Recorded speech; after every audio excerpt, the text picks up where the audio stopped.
So Maradyaw na Duyum o magandang gabi sa lahat po. Update po tayo sa water lily po natin na dwarf, yung Nempea daubiniana.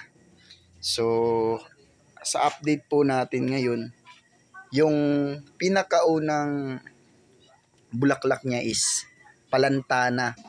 Pero di ba nag-update po ako nung nakaraang araw na may pangalawang sibol na bulaklak. Tingnan nyo po ngayon kung ano po yung update. So ayan po. Ito po yung first na bulaklak niya. Ayan. Ito yung pangalawang bulaklak niya. Ayan. May pangatlong bulaklak na po.